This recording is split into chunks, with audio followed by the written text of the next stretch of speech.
Hello jolly talkies மக்களே, இன்னைக்கு என்ன வீடியோ பார்க்க போறோம்னா வேற ஒன்றும் இல்லை, சோஷியல் மீடியாவில் ட்ரெண்டிங்காக இருக்கிற விஷயத்தை பற்றி தான் பேச போகிறோம். அதாவது சோஷியல் மீடியா அலப்பறைகள் பற்றி தான் இந்த வீடியோ, வேற ஒன்றும் கிடையாது. செம்ம சீனிக்குது இன்னைக்கு. ஸோ அதில் எப்படி ஜேம் ரவி மோகனா மாறினாரு கதை இருக்கு.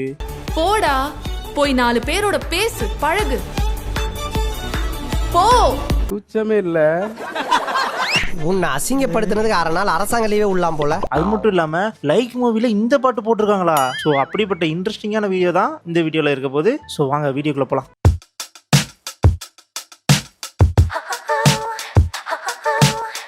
ஃபர்ஸ்ட் இடத்துல வேற ஒன்றும் இல்லை, நம்ம ஜெயம் ரவி இருக்கார்ல, அவர் எப்படி ரவி மோகனா ஆனாரு அப்படின்னு ஒரு கதையை அவர் ஸ்டோரியாவே பண்ணியிருக்காராம். என்னடா சொல்ற அப்படின்னு கேட்காங்க. Speak easy of bro code அப்படின்னு சொல்லி ப்ரோ கோடோட ஒரு படத்தோட ஒரு சின்ன ஒரு ப்ரோமோ மாதிரி விட்டுருந்தாங்க. கோவமே வராதா? கொஞ்சம் பொறு, மிஷின் நிக்கட்டும். உனக்கு கோவம் வரும். இப்படி சோறு திங்கிறக்கு எவ்வளவு மானம் கட்டு போய் தெரிய வேண்டியிருக்கு தெரியுமா? அதுல எஸ்.ஏ. சூர்யா, ரவி மோகன், அர்ஜுன் அசோக் அப்படின்னு 3 பேரு ஆண்கள் கல்யாணம் முடிஞ்சதுக்கு அப்புறம் என்னெல்லாம் அனுபவிக்கிறாங்க, எவ்வளவு கஷ்டத்தை அனுபவிக்கிறாங்கன்னு ஒரு சிம்பிளா புரிய வைக்கிற மாதிரி பண்ணிருப்பாங்க. கல்யாணத்துக்கு அப்புறம் இவன் சேஞ்ச் ஓவரை பார்த்து இவன் அம்மா அப்பா தம்பி தங்கச்சி எல்லாரும் இவனை அப்படியே என்கிட்ட ஒப்படைச்சிட்டு போயிட்டாங்க. என்ன ஒரு புத்திசாலித்தனம். இது வரைக்கும் ஒரு கால் கூட வரலன்னா பாத்துக்கோயேன். வாவ் சமடி. சார் இவனை என்ன பண்ண சார்? அதெல்லாம் பார்க்கும்போது இப்படிதான் நடக்குது. இதெல்லாம் பார்க்கும்போது நம்மளாம் கல்யாணம் பண்ணணுமானே யோசிக்க தோணுது. அந்த மாதிரி இருக்கு. கல்யாணம்ன்றது ஒரு ரோலர் கோஸ்டர் ரைடு மாதிரி. வெளியே இருந்து பார்த்தா அவங்க சந்தோஷத்துல கத்துற மாதிரி தெரியும். ஆமா, அதே உள்ள போய் பார்த்தாதான் அவங்க சாவு பயத்துல கத்துறாங்கன்னு புரியும். இப்படி உள்ள இருந்தே தவிச்சிட்டு இருக்கிற ஒருத்தனுக்கு வெளியே போயிட்டு வர ஒரு வாய்ப்பு கிடைச்சதுன்னா, ஐயோ சந்தோஷத்துல எனக்கு கை ஓடல கால் ஓடல. இப்பவுமே உங்களுக்கு புரிஞ்சிருக்கும் எதனால நான் ஜேம் ரவி ரவி மோகன் ஆன கதையை சொல்லியிருப்பேன்னு. புரிஞ்சவங்க கமெண்ட் பாக்ஸ் லீவ் பண்ணுங்க, புரியாதவங்க கமெண்ட் பாக்ஸ்ல லீவ் பண்ணதை பார்த்து படிச்சு தெரிஞ்சுக்கோங்க. என்ன வேலை வாங்க, வேலை வாங்க, வேலை. அடுத்து வேற ஒண்ணும் இல்ல, நம்ம பாலா, அதாவது கேபிஒய் பாலா, குக்வித் கோமாளில செமையா காமெடி பண்ண வர்ற அந்த பாலா ஹீரோவாயிட்டாரா. என்னப்பா சொல்ற?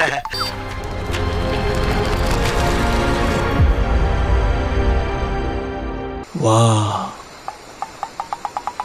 என்னால நம்ப முடியல. என்னால நம்பவே முடியல. அப்பெல்லாம் கிடையாது. அவர் ஹீரோவாக இருக்கு கிட்டத்தட்ட 2-3 வருஷமா க்ரூம் ஆகிறதுக்கு மட்டுமே அவர் டைம் எடுத்திருக்காரு. அது மட்டும் இல்லாம நிறைய ஆல்பம் சாங்லாம் பண்ணியிருக்காரு.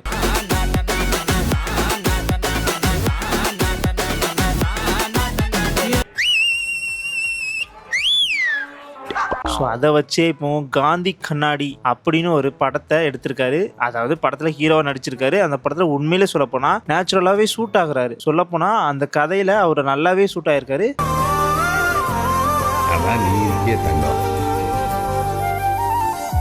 ஸோ இந்த படம் எப்படி இருக்குன்னு எனக்கு ஒரு கியூரியாசிட்டியாவே இருக்கு. ஸோ வந்ததுக்கப்புறம் நம்ம கண்டிப்பா ரிவ்யூல இருந்து சந்திப்போம். இந்த படத்துல ஹீரோவா நடிச்ச பாலாவை பத்தி நீங்க என்ன நினைக்கிறீங்களோ அதை கமெண்ட் பாக்ஸ்ல பண்ணிட்டு போங்க. அதுக்கப்புறம் நம்ம பிரதீப் ரங்கநாதனோட நெக்ஸ்ட் மூவியான டியூட் படத்துல இருந்து ஊரும் பிளட் அப்படின்னு ஒரு ஆல்பம் சாங் மாதிரி ரெடி பண்ணிருக்காங்க. அது ஆல்பம் சாங்லாம் இல்ல, அந்த படத்தோட, அதாவது டியூட் படத்தோட மேக்கிங்கை பத்தி ஒரு சின்ன ஒரு ஃபார்மேஷன் மாதிரி ஒரு சின்ன ஒரு வீடியோ ரிலீஸ் பண்ணிருக்காங்க. சூப்பராகவே அந்த வீடியோல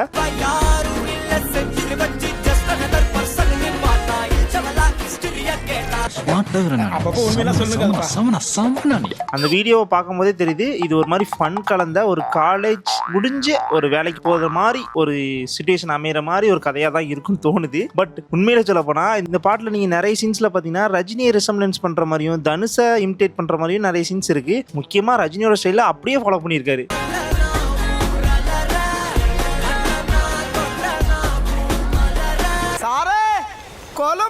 இதெல்லாம் வச்சு பார்க்கும்போது இவரு அடுத்த ரஜினியாக ட்ரை பண்ணிட்டு இருக்காரோ வாய்ப்புகள் இருக்கு. அதுக்கப்புறம் முக்கியமானது டியூட் படத்துல சுப்ரீம் ஸ்டார் சரத்குமார் இருக்கா. யாரா சொன்னது ரம்மி நாயகன்னு? எனக்கு மேலதான் ஒரு சந்தேகம். அவர் ரம்மி நாயகன்னா கிடையாதுடா, சுப்ரீம் ஸ்டார். அவரை பத்தி தெரியும்ல, அவர் ஆம் சைஸ பாத்திருக்கீங்களா? ரொம்ப ரொம்ப பயங்கரமான ஆளா இருப்பாரோ? பாத்துக்கோங்க, ரொம்ப பயங்கரமான ஆளு அவரு. ஸோ சுப்ரீம் ஸ்டார் சரத்குமார் இந்த படத்துல நடிச்சிருக்காரு. அவரையும் அந்த கிளிம்ஸ்ல மாதிரி, அதாவது அந்த ஆல்பம் சாங்ல இன்க்ளூட் பண்ணியிருக்காங்க. உண்மையிலே அந்த ஆல்பம் சாங் பார்க்கும்போது ரொம்பவே இன்ட்ரெஸ்டிங்காகவும் ஒரு மாதிரி கலர்ஃபுல்லா ஒரு புது வைபே கிரியேட் பண்ணுது.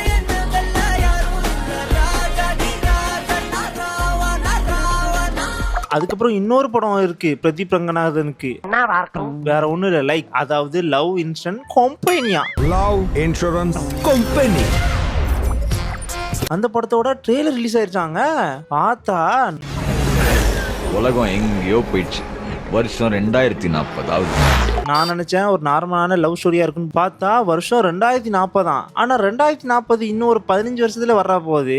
ஆனா அங்க 2040 சொல்லிட்டு ஒரு மாதிரி அட்வான்ஸா காட்டியிருப்பாங்க. அதுதான் கொஞ்சம் இடிக்குது. ஒரு 2080 2060 சொல்லியிருந்தா கூட ஒரு அக்செப்டன்ஸியா இருக்கும். பட் 2040 இவ்வளவு அட்வான்ஸா மாறுவோமான்னு கேட்டினா எனக்கு கொஞ்சம் கேள்விக்குறியா தான் இருக்கு.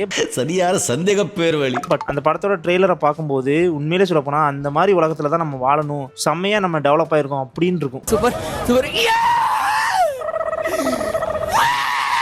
ஆனா ஒருத்தன் இல்லாத ஒண்ண இன்னும் இருக்குன்றான். சொல்லும் போது இவன் இன்னும் ஃபர்ஸ்ட் சைட் லவ்ல நம்பிக்கையா இருக்கான் அப்படின்னு சொல்றாங்க. அதாவது முதல்லயே பார்த்த உடனே ஒரு பொண்ணை பார்த்தோன்னு லவ் ரூம்ல அதை தான் சொல்லியிருப்பாங்க. ஸோ அது உண்மையிலேயே அந்த மாதிரி கீர்த்தி செட்டியை பார்த்த உடனே இம்புட்டு அழகா இருக்காளே. உண்மையே சொல்லனா அந்த ட்ரெய்லர்ல ஃபுல்லா நான் பிரதீப் ரங்கநாதனே பார்க்கல, அவர்லாம் யாருன்னு எனக்கு தெரியல. நான் ஃபுல்லா கீர்த்தி செட்டியை தான் பார்த்துட்டு இருந்தேன். அவ்வளோ அழகா இருந்தாங்க.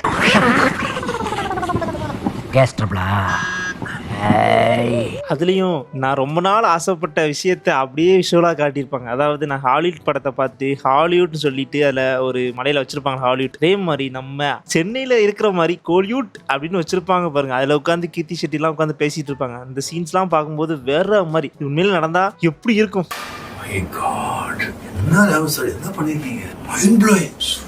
அதுக்கப்புறம் நம்ம தலைவன் என்ட்ரி எஸ்.ஏ. சூர்யா வேற மாதிரி. Love insurance company. என் தலைவன் சிங்கம் வந்துட்டான்டா. இவனை மட்டும் கார்கிலுக்கு ஒண்டி அனுப்புனா போகும்டா, பனிமலை எரிமலையா மாறும்டா. கம்பெனி அப்படின்னு சொல்லும் போதெல்லாம் வேற மாதிரி. அவரும் இவரும், அதாவது எஸ்.ஏ. சூர்யாவும் பிரதீப் ரங்கநாதனும் சேர்ந்து இந்த இடத்துல பண்ணோட சேர்ந்து ஒரு வில்லத்தனமும் ஒரு ஹீரோத்தனமான விஷயத்தையும் பண்ணும்போது இந்த படம் கண்டிப்பா என்டர்டைன்மெண்ட்டுக்கு பஞ்சமே இருக்காதுன்னு தெரியுது. சேட்டை பிடிச்ச பையன் சார், சும்மா ஜாலிக்காகலாம் இம்சை பண்ணுவான் சார். கடைசியில உன் ஆளோட எப்படிடா சேர போற அப்படின்னு சொல்லும்போது இவ்வளவு பண்ண தெரிஞ்ச இந்த பிரபஞ்சத்துக்கு இதையும் பண்ண தெரியும் சொன்ன உடனே ஒரு பாட்டு வரும் போறேன். இதையும் பண்ண தெரியும்.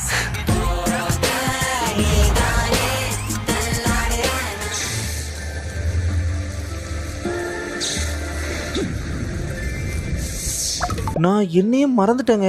கிட்டத்தட்ட நான் ஸ்கூல் படிக்கும் போதுங்க, நான் குட்டி குஞ்சானா இருந்தேன். அப்போ ஒரு பாட்டு, உண்மையிலே சொல்ல போனா யாருமே அந்த டைம்ல லவ் பண்ணலானோ அந்த பாட்டுக்கு வைப் பண்ணாதவங்களே கிடையாது. அந்த பாட்டை போட்ட உடனே எனக்கு நாஸ்டாலஜி ஃபீலிங்லாம் வந்துச்சுங்க வேற மாதிரி.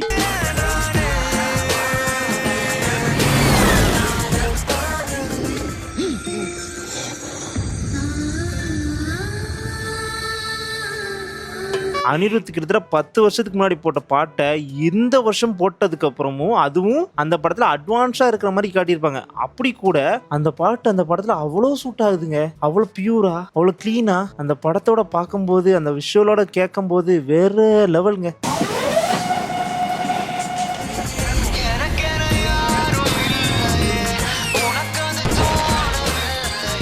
கண்டிப்பா சொல்றேன், இந்த படத்துல என்டர்டைன்மெண்ட்டுக்கும் பஞ்சமே இருக்காது, அதே மாதிரி விஷுவலுக்கும் பஞ்சமே இருக்காது, அதே டைம்ல கேட்கறதுக்கு இனிமையான சாங்ஸுக்கும் பஞ்சமே இருக்காதுன்னு இந்த ஒரு ட்ரெய்லரே போதுங்க.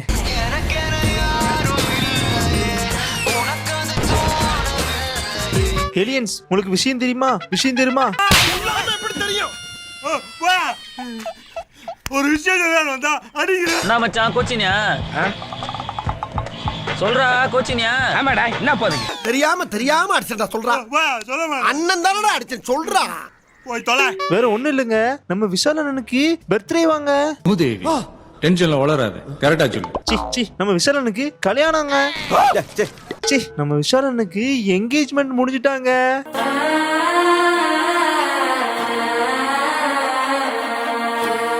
நீ ஆல்ரெடி பார்த்துருப்பீங்க ஓப்பனா விஷால் அண்ணன் வந்து சொல்லியிருப்பாரு எனக்கும் தன்ஷிகாக்கும் கூடிய சீக்கிரமா எங்கேஜ்மெண்ட் நடக்க போகுது, அது மட்டும் இல்லாம மேரேஜும் கூடிய சீக்கிரமா நடக்கும் அப்படின்னு சொல்லியிருப்பாரு. ஸோ அதே மாதிரி நேத்து அவருக்கு எங்கேஜ்மெண்ட் முடிஞ்சிட்டுங்க. எங்கேஜ்மெண்ட் முடிஞ்ச கையோட வடபழனி முருகன் கோயிலுக்கு போயிட்டு தங்கத்தேரை இழுத்தபடி அவங்க வந்து அவங்க எங்கேஜ்மெண்ட்டை கொண்டாடி இருக்காங்க.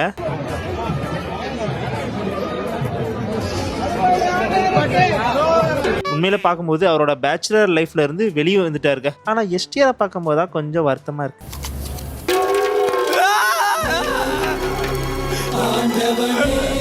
சரி, இருந்தாலும் விஷாலனுக்கு வாழ்த்துக்கள் சொல்லிடுவோம்.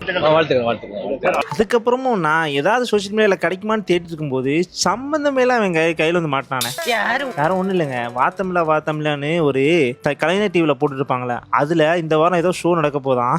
அதுல வாட்டர்மெலன் ஸ்டார் திவாகர் தாக்கப்பட்டார்னு ஒரு வீடியோ டைட்டில் பார்த்துங்க. ஓபன் பண்ணி பார்த்தா தெரியுது நடிப்பு அரக்கன். சின்ன குழந்தையில இருந்து பெரியவங்க முதற்கொண்டு சொல்றாங்கண்ணா, யாரு இவரு? எனக்கு தனியா பிஜிஎம் ரெடி பண்ணிட்டாங்கண்ணா. Watermelon star. யாரு இவரு? யார் சார் இவரு? இவரு தெரியலையே.